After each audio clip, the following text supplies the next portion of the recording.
Superior attack!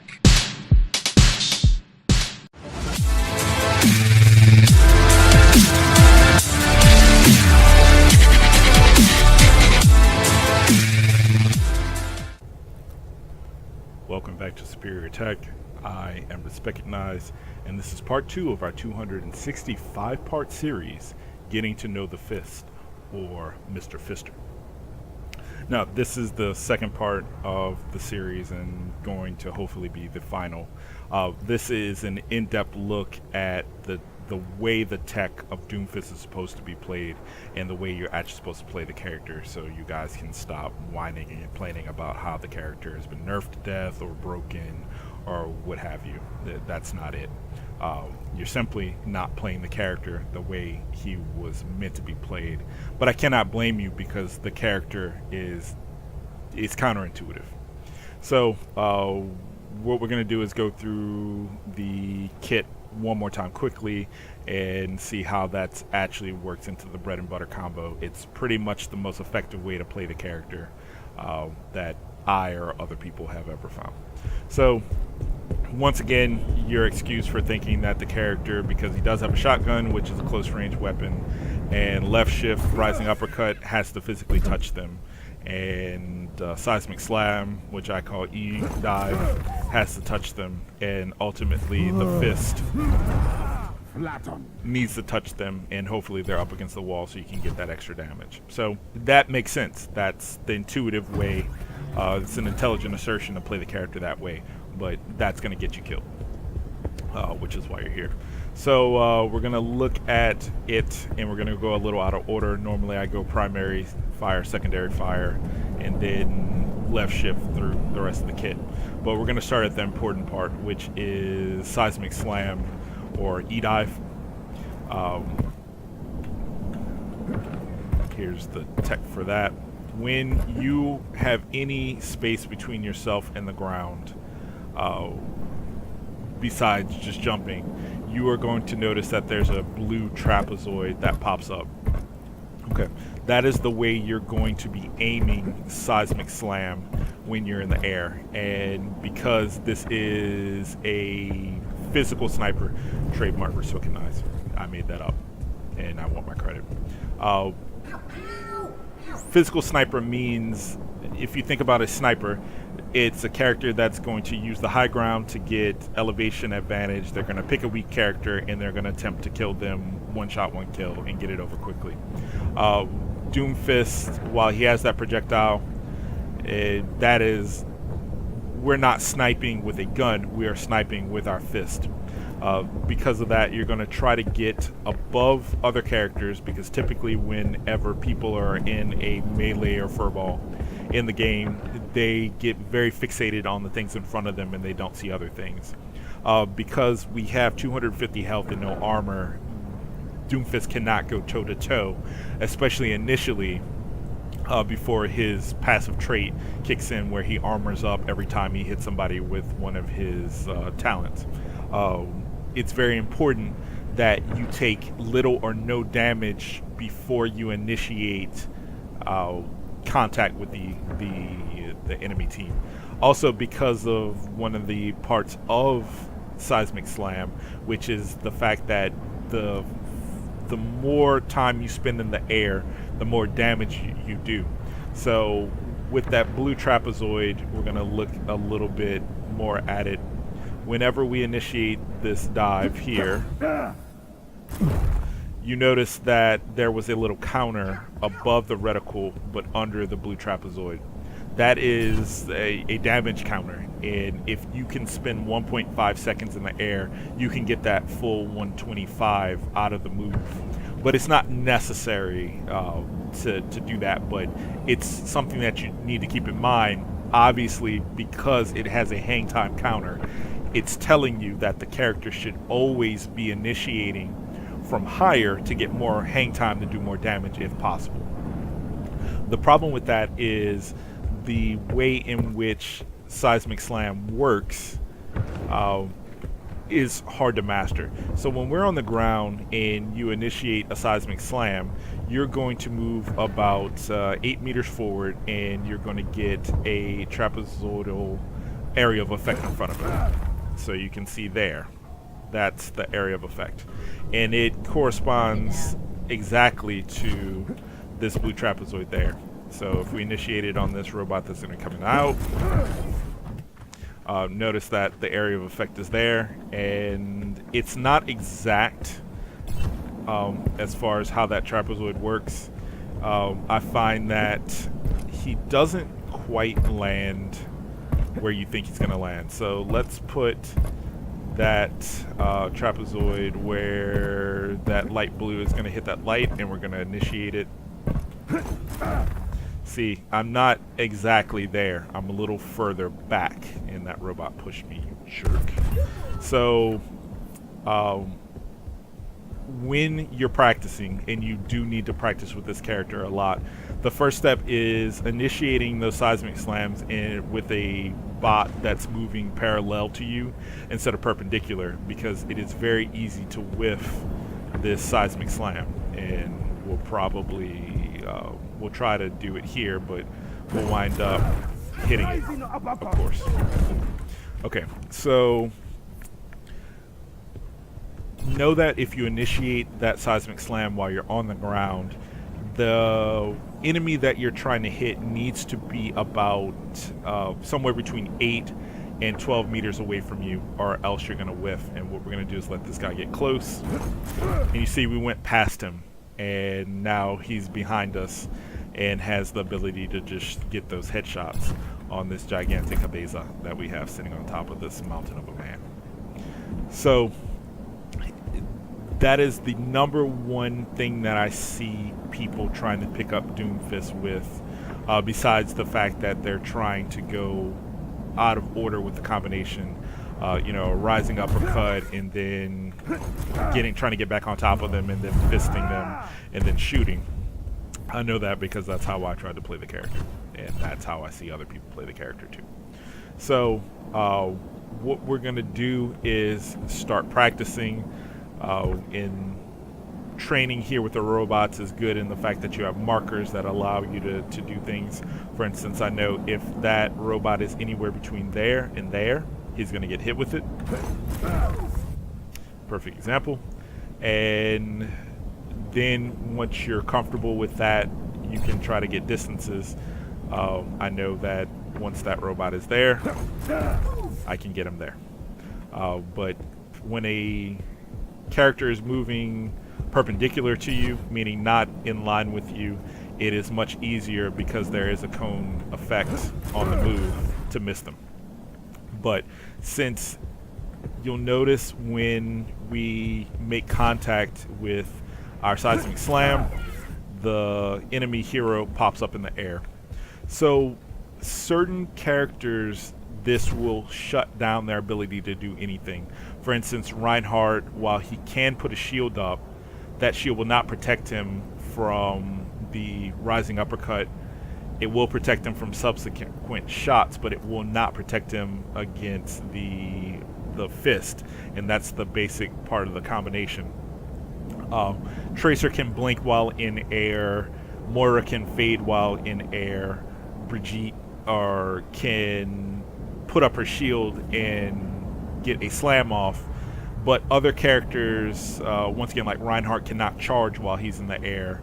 McCree, I do not believe, can roll while in air. You have certain characters where you are eliminating parts of their moveset while they're in air. Because of that, you have a decision to make. Once you get the seismic slam, if it's a character who can't do anything while they're in the air, it allows you to sneak in one hand cannon shot.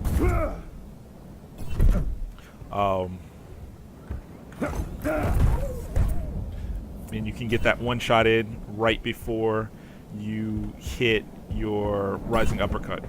If it's a character that can do something like a Tracer who could blink out while she's in the air, then you need to immediately do what they call hit confirm and move into the left shift. So hit confirm it's a fighting game term.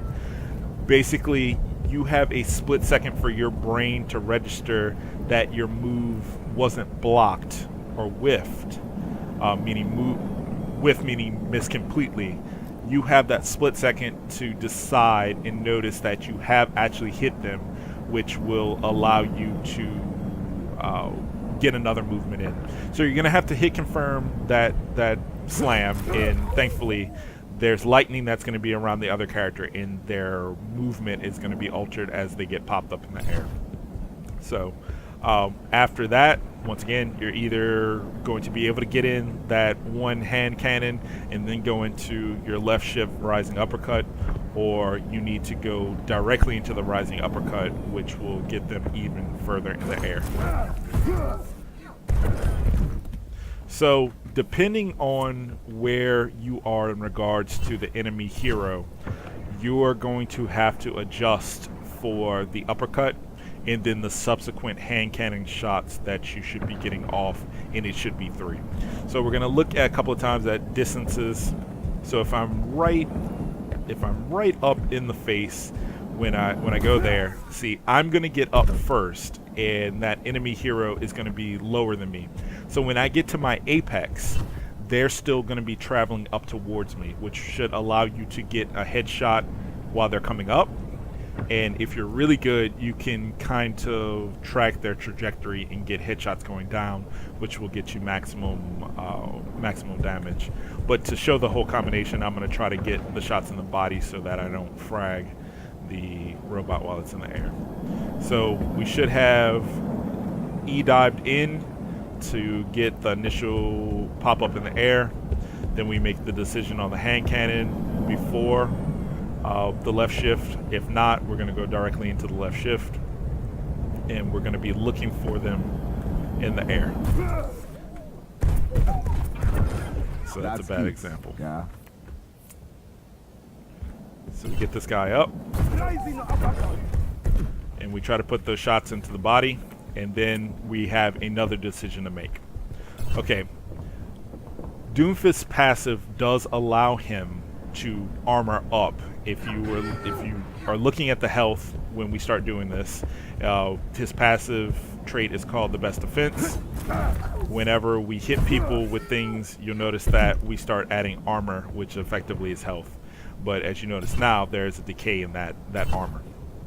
So when you pick your hero to go after, you are going to be armoring up as long as you are not missing. Nonetheless, it still doesn't give you the right or the ability to run around all willy-nilly just trying to do things. If you look right now at the combo, we're going to go through it.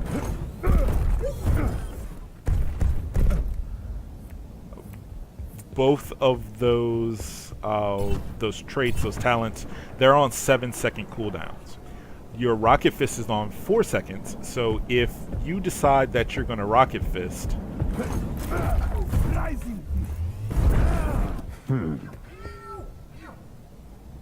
1, 2, 3. We had our cooldowns.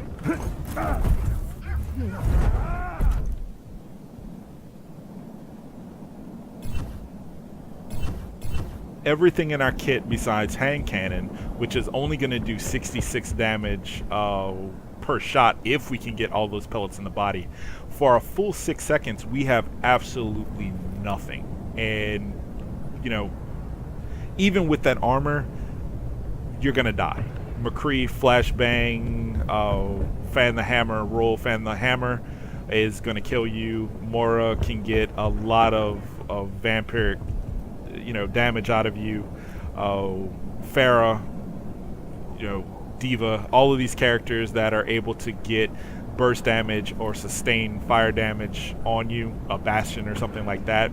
If you're standing in front of them for 4 or 5 seconds without the ability to move, you're going to die, which is, once again, and importantly, why you are here, because you've tried that and you die.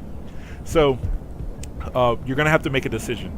If you can finish a character off, and if you need to finish a character off, meaning you need to clear a point or get someone off of something that they're contending, then you can go ahead and try to get the fist.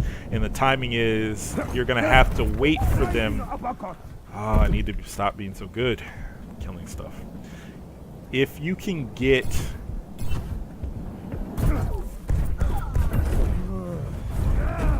We need more powerful bots. But if you notice, we're not going to do the hand cannons in the combination. We're just going to look at fall rates. You can charge the rocket punch while you're in the air, but based upon the fact that you get to the apex of your jump from the rising uppercut before they get to the apex of being popped up in the air, you are going to need to charge your fist and land before they land, because the same thing, if it's Reinhardt or Brigitte, they have the ability to kind of dash out of there. You need to be charging your fist while in the air. So you're going to have your left finger is going to get your 3 hand cannon shots, and you immediately need to start charging your alternate fire to get your rocket punch charging. You're going to get somewhere between 2 and 3 bars, and you need to be aiming, because as soon as you hit the ground, you need to be moving towards where they're eventually going to land, and hopefully they're up against a wall, because Seismic Slam and Rising Uppercut have pushed them. The second you hit the ground, you need to let go. This is on a character that you feel that you need to kill because they're dangerous, because the problem is you are in danger after you finish that character off, and if it's a good team, the rest of the team's going to be there. So that is a very situational thing. If you're in non-ranked matches playing new characters or things like that, new players, then you can maybe get away with finishing a character off and using your armor, and hopefully you have a teammate that can heal you or soak damage or kill off the rest of the team. Once you start playing in ranked matches, and if you're playing against pre-mades, which is if you hit tab in the middle of the game, you'll see that there's a bar between some characters. Those are players that have either been in a pickup game, and decided that they were going to vote to stay together, which is an option that pops up in the bottom right-hand corner. They either have kind of played and done well, and so they want to continue with that momentum, and they feel that they have some type of chemistry, or it's a group that plays the game all as one group, and so they're in Discord or Vent, and they're talking to each other and communicating. In that case, you will almost immediately die, because this is a huge character that's flying through the air. You know, that's dynamic, and this, I mean, look how high I am in the time, and then you're charging up a fist and screaming like Arnold Schwarzenegger, and so you're grabbing a lot of attention. And at 250 to 300 hit points after armor, you're gonna die, and Doomfist is a very easy kill for an enemy team. So in that, it's not always a good idea to decide to finish off a character, and depending on if it's a tank like a Roadhog who's gassed, or a Reinhardt who's been ulted with Anna, or any of the big tanks that can add on, like Winston, who's now gone into Primal Rage, that have a lot of health. Remember that you're only going to get 250 damage out of that rocket punch if you can get the wall bounce out of it, and this may not be enough with the rest of the combination, depending on how many pellets you got into the body while you were in the air shooting hand cannon, or if you got headshots. Even if you get the full combination, you may not be able to kill them, and that's going to leave you very vulnerable. So what you may want to do instead is use your rocket punch to get out of the situation.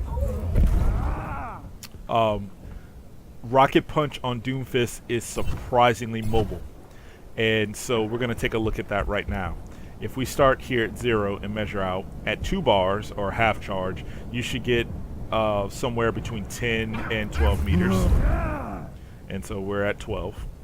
And if you get a full charge, then you should get out to 20 meters, roundabout. Okay, so this is a physics-based game, and I cannot stress that enough. There is an engine that's running calculations all the time, and just like our real world here, there's laws and rules that are set in. We have gravity, we have mu, which is the coefficient of friction. So when we're moving with WASD, we'll call this friction. When we let off of the button, the character stops immediately. They do not continue moving around. There's no slipping. It's just an immediate stop.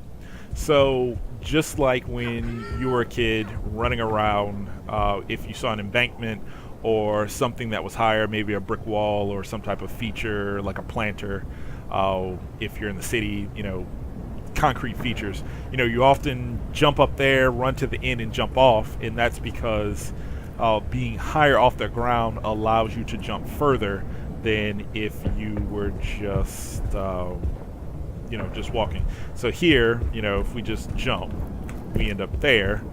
But if we're up here and we jump, see, we had all that hang time.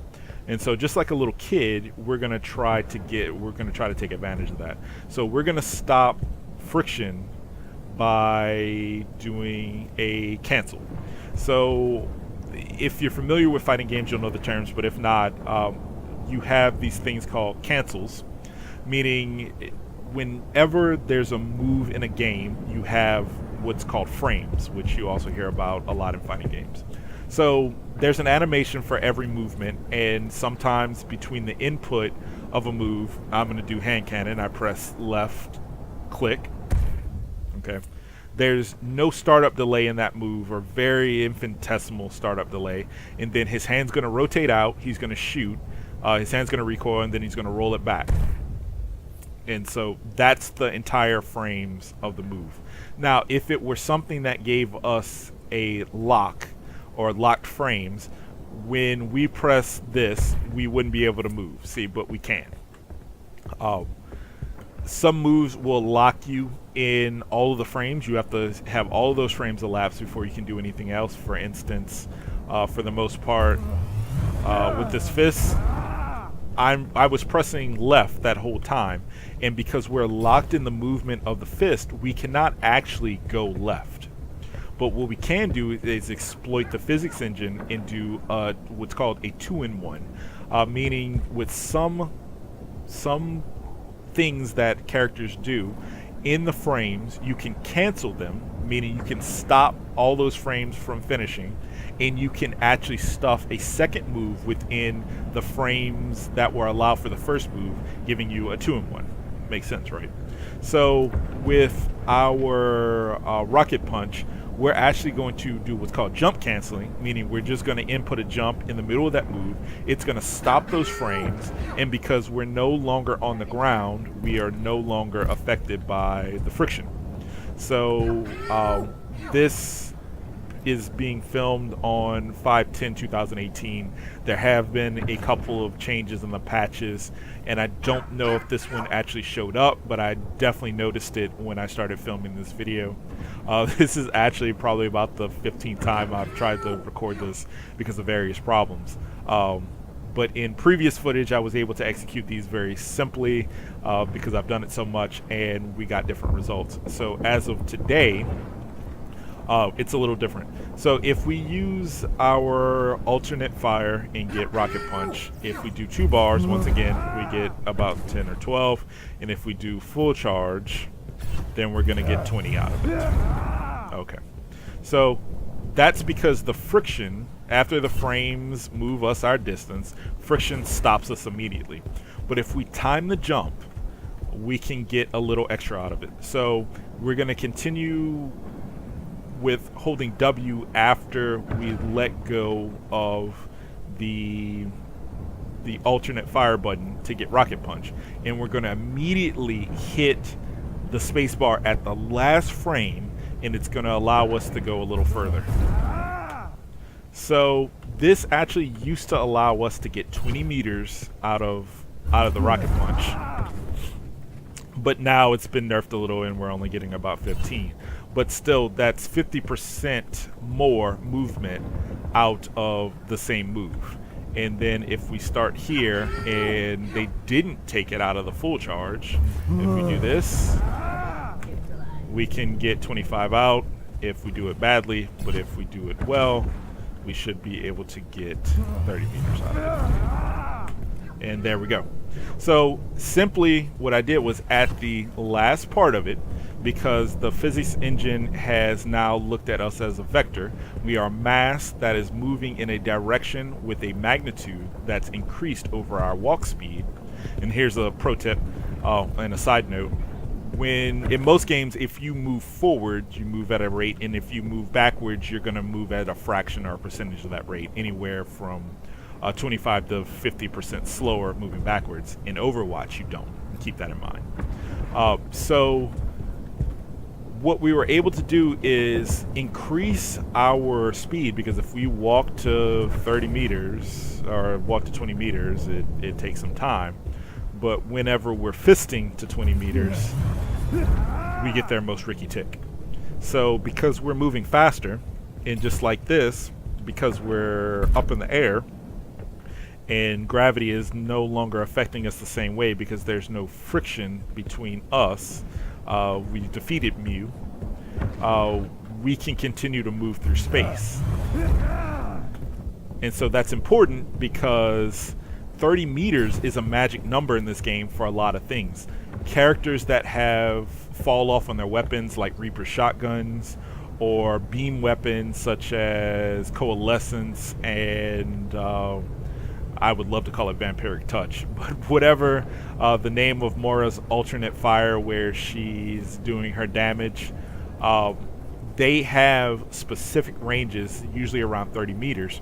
So if we decide that we are not going to continue to be engaged with this group down here, if they were up here, we got here, and we were engaged, we got in our B&B, you know, dive in, we've left shifted, got some hand cannons, and on the way down, we are charging that fist. When we land, we can get 30 meters away. We have everything on cooldown anyway, so they're outside of hand cannon, which we would have got a couple of more shots with its reload, or the ability to shoot a couple more out, because we've either gotten 3 or 4 shots off in that combination. Pretty much our whole kit's on cooldown, which allows us to get murdered. So we then get 30 meters away, depending on how long you charge on here. You know, we get about 15 meters away and keep running. Or if we get the full charge, we get 30 meters away and we're safe. So also looking at it this way, if I walk from here, and we're going to go ahead and measure this with my super precise chronological tool. 1 Mississippi, 2 Mississippi, 3 Mississippi, 4 Mississippi, 5 Mississippi. 5 to 6 Mississippis to get around this corner. If we try to vector with jump canceling, and I went way out there, which is why I didn't count it, but using that same super accurate tool, we can go 1 Mississippi, 2 Mississippi, 3 Mississippi, 4 Mississippi, and we cut down even though I hit. So we're going to try to get in there in about 4 Mississippi count. Let's skim this real quick. 1 Mississippi, 2 Mississippi, 3 Mississippi, 4 Mississippi. If I didn't nail the side of that forklift, we probably could have got there a little faster. But as you can see, we can take some time off of that simply by jump canceling. That was a much better one, and you can do the Mississippi count, you know, if you're good. So the other part is looking at our ult and making a decision. So Meteor Slam, which is our ult, our ultimate, is it's not the orbital bombardment or the nuclear strike that you think it is. It has an incredibly slow startup. I believe it's like half a second to even start the thing up. He yells, he goes up in the air, and the enemy can see a big red ring as to where he's going to land. So there's plenty of time to get out of the way. You know, get under something where it won't hit, or get inside of a building, or just kind of fade or rush or, you know, blink out of the way of it at the last second to not get hit. Even if it does hit on the epicenter, it's only going to do 300 damage. And I can tell you from experience, and if you look at some of my streams or captures, I have landed a meteor strike damn near on top of an enemy and not got 300 damage out of it. An Orisa once, I think, actually took no damage from him.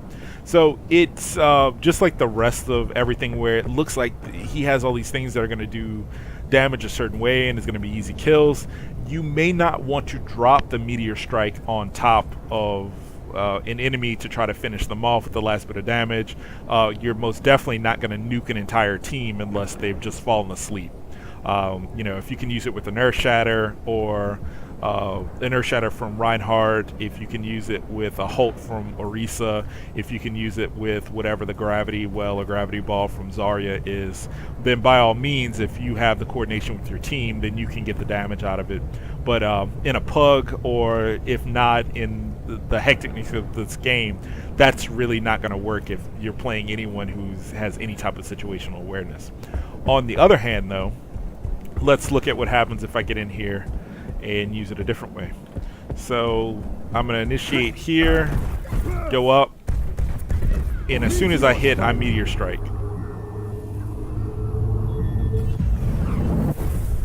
Look how far away I got from this initial encounter here, and now I'm on the high ground, and because it took 4 seconds to get here, in that combination, remember, it's about 4 or 5 seconds before everything comes off cooldown. I am now able to engage from a higher point. Let's say if I didn't get all the way out there, if I was just going to Meteor Strike and get out here, because there is no line of sight to those enemies down there, they do not know where I am. They think I've gone away, or maybe I've been killed, or maybe it's fire and forget, or out of sight, out of mind. They don't know where I am, and here I go. Boom, I'm back in. And I'm in their face again. And so if you watch my streams, you'll notice that when I'm playing Doomfist, you'll notice me constantly get in. I'll pick a character, someone who's weak that I may be able to finish off, or someone who needs to be moved or taken out of commission.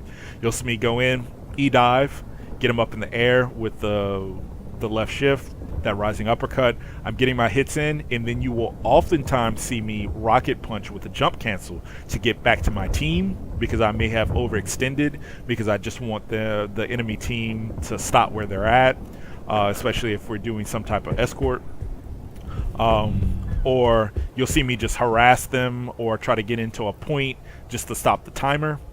And I'll get in, and I immediately get back out to my team. I'm looking around as soon as I do my 180 and I'm charging to have my feet hit the ground to let go of my fist.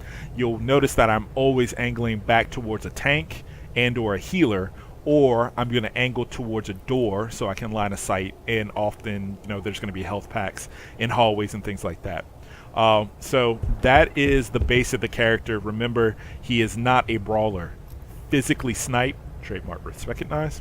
You're going to be trying to pick out the weak from above, get in there, get your pick, try to kill them. By all means, those headshots while they're up in the air are very important, because it will oftentimes allow you to finish a 200 or 250 hit point character.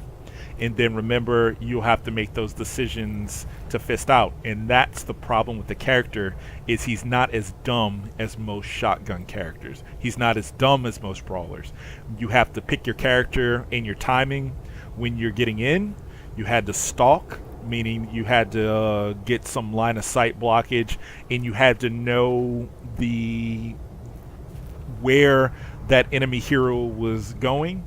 Once you get back into line of sight, you have to readjust for maybe them having stopped or using ability.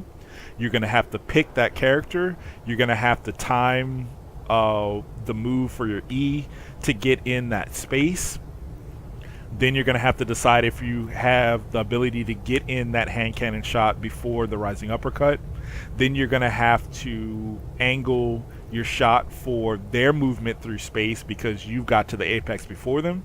Then you have to decide if you're going to go ahead and rocket punch them to death and deal with the consequences of having everything on cooldown, or you're going to have to decide that you need to get out of there, and then you're going to have a split second to decide whether you're going to go towards a tank, if you're going to go towards a healer, or if you're going to go towards an empty door. Doomfist is the thinking man's character, or a thinking woman's character. So, in summation, that's how you're going to do it. There's only one last thing to worry about. Whenever you have practiced with Doomfist, it is very important, and I mean imperative, by far the most important part, is that you have a witty catchphrase or something you're going to say to let people know that you've dominated them. Now, it's built into the character for the most part. No chance. You know, no chance or flattened. You know, he'll say it, but that's the character saying it, and that's not enough.